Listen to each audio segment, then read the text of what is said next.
Salutations runesques. Aujourd'hui, je tenais à vous présenter une série qui, en toute honnêteté, ne m'avait pas trop marqué à ses débuts, mais je voudrais en souligner l'originalité.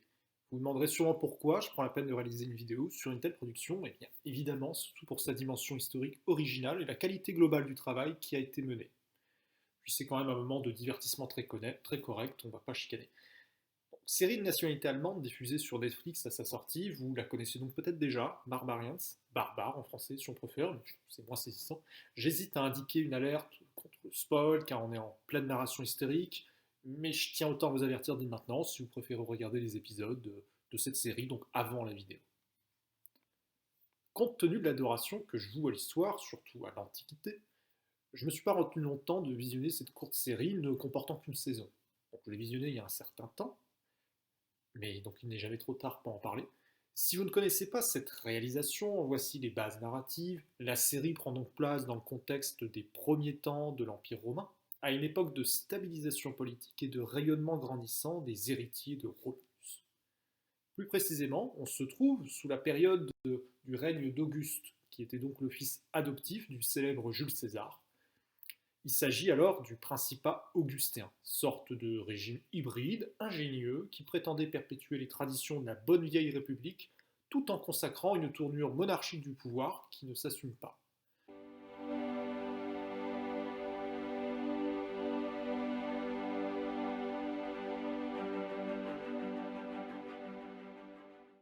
Oui, les Romains ont le don d'être un peu tortueux, mais c'est tout à leur honneur, sachant leurs exploits.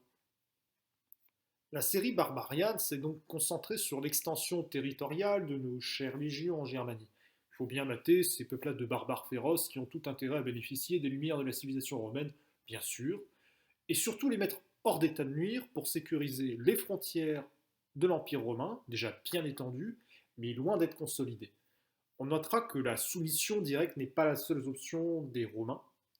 Les empereurs et les sénateurs pouvaient renégocier, négocier ou renégocier la clientélisation de peuples qui restaient nominalement souverains, théoriquement, mais qui avaient donc des comptes à rendre à la suprématie romaine. Alors, petit détail qui me semblait intéressant de souligner. On est donc en 9 après Jésus-Christ. Donc, il faut imaginer que l'orientation méditerranéenne de l'empire des Césars ne suffit pas alors elle-même, c'est pas encore une évidence. Il est question, de manière spectaculaire, d'absorber une large part de la Germanie, jusqu'à l'Elbe, grosso modo jusqu'en Allemagne de l'Est actuelle.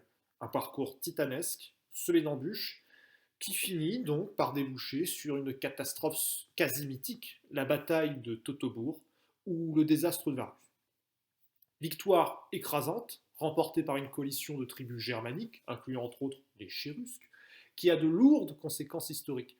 Les appétits territoriaux de Rome en Europe centrale volent brutalement en éclats. C'est une humiliation vertigineuse pour Auguste, le fils adoptif de César, qui aurait vociféré sa soif de vengeance après cette déroute entachant son règne prestigieux. Varus, rends-moi mes légions. Oui, c'est à une époque dite de paix et de prospérité que revendique en grande pompe le régime et que donc se produit cet événement. Donc cette série restitue un certain nombre de phénomènes, même si ça me semblait quand même important de recontextualiser cet aspect-là, qui est plus d'ordre général. D'une certaine façon, c'est qu'on voit déjà en fait les premières fissures de la puissance romaine. Donc c'est une production qui illustre clairement un revers décisif essuyé par les Romains qui, n'ayons pas peur de le dire, a sûrement remodelé la face de notre monde. On peut se demander ce que les Romains auraient été en capacité de faire en repoussant toujours plus leurs frontières vers l'est de l'Europe. De toute façon, l'invulnérabilité légendaire de Rome est très vite pénalisée à mesure de son éloignement du bassin méditerranéen. On peut souligner l'inflexibilité courageuse de nombreux peuples qui n'ont jamais été conquis, ou pas tout à fait, par les Romains. Donc il ne s'agit pas seulement des barbares germaniques que l'on voit dans cette série, mais il y a aussi par exemple les Pictes dans le nord de l'Écosse actuelle, les Scythes, qui étaient un peuple nomade au nord de la mer Noire, au niveau de l'Ukraine, les Perses évidemment en Orient, de nombreux peuples d'Afrique. Rome donc se confrontait d'ores et déjà en fait à ses propres limites, en dépit de sa machine de guerre implacable. Voilà, parce qu'il y a toutes sortes de défauts et à un moment donné d'inconvénients, comme les difficultés logistiques croissantes, les problèmes d'acheminement des troupes sur de vastes espaces, et les rencontres donc avec des peuples toujours plus indomptables qui ne pouvaient que restreindre les ambitions romaines, déjà quand même très gourmandes.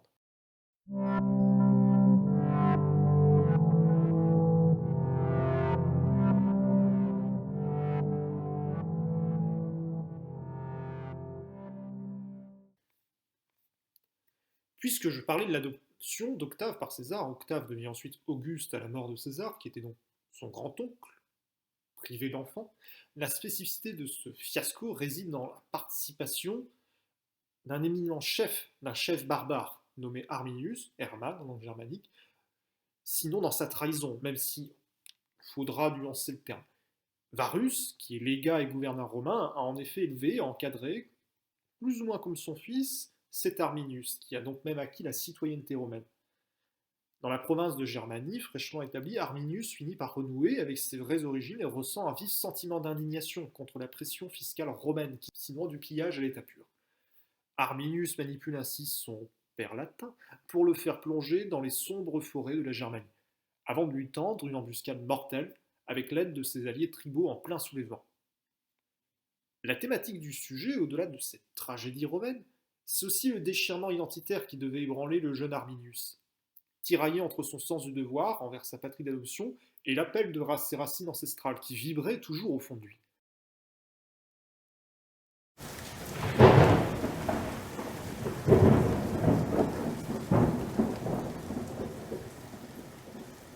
Ce sujet du morcellement interculturel, de l'entrechoquement de loyautés contradictoires, reste d'actualité. C'est même très contemporain en fait, à l'heure d'une mondialisation censée harmoniser et pacifier les rapports entre les peuples, avec le succès qu'on lui connaît pour des raisons aussi diverses que variées. Cette sorte de duel intérieur qui secoue Arminius entre sa part romaine acquise entre guillemets et sa part de germanité innée pose aussi la question de l'adaptation pragmatique à un nouvel ordre de choses prétendument incontournable. Est-ce que le réalisme, par exemple, implique parfois de renoncer à nos vieilles traditions pour embrasser l'impérieuse nécessité de la modernité, encore entre guillemets? Modernité qui est donc une notion polysémique, voire polémique, dont les prémices, d'une certaine façon, sont visibles avec une histoire comme celle d'Arminius. Donc autant de questions qui restent ouvertes et qui ne supposent pas de réponse unique a priori.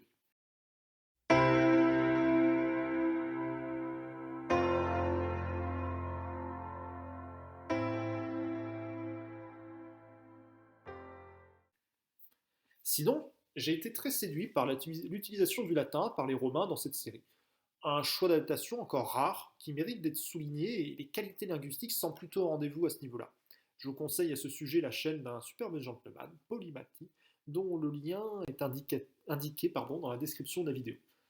En revanche, l'allemand contemporain dans lequel s'expriment les chérusques, entre autres barbares, dont est issu Arminius, est plus délicat, à cause de nos sources fragmentaires et de l'hétérogénéité de langue germanique jusqu'à une date pas si lointaine. Donc, bon, il y a un certain niveau de bricolage, mais l'approche reste cohérente. J'ai aussi d'autres réserves, quoique modestes, sur cette série, peut-être l'apparence vestimentaire esthétique des chérusques, bon, qui me semble parfois légèrement caricaturale, trop primitive, avec peut-être des vestiges de représentation romantique du XIXe siècle. Notre source écrite antique sur les Germains de l'époque nous vient notamment de Tacite, donc un historien romain forcément partiel et approximatif comme on peut s'en douter. On n'est pas loin parfois de l'image des braves sauvages hirsutes avec de longues barbes et vêtus de peau de bête. Le savoir circulait déjà à l'époque, bien sûr, je tiens à insister là-dessus. Les connaissances théoriques comme certaines modes stylistiques ne se confinaient pas au rebord de la Méditerranée. C'est un détail. Avec les libertés de Tusnelda, l'épouse d'Arminius, il y a aussi le statut des femmes qui n'est pas évident à définir, même s'il est sûr que les tribus germaniques offraient de meilleurs droits entre guillemets aux femmes que les Romains, qui ont longtemps eu par exemple le droit de vie et de mort sur leur épouse. Le pater familias pouvait aussi décider du sort en ce monde de ses esclaves comme de ses enfants, outre sa femme. En l'état actuel de la recherche, on ne connaît pas un souverain germanique ou une reine guerrière de la forêt noire qui serait l'équivalent de Boudica ou Boadicée, la reine celte des Icènes, peuple celte de l'actuelle Grande-Bretagne, qui s'était donc opposé personnellement aux Romains pour des raisons très compréhensibles, l'annexion forcée de son royaume après la mort de son époux qui régnait jusqu'alors, le viol de ses filles par l'envahisseur, ce à quoi vous pouvez ajouter la flagellation publique de Boadicée même. Autant dire qu'elle avait quelques comptes à régler. Donc c'est la fin de cette vidéo. Je tiens à vous remercier pour votre écoute. J'espère que vous avez été suffisamment convaincu, j'ose le croire, et donc je vous souhaite une excellente continuation et à très bientôt, j'espère.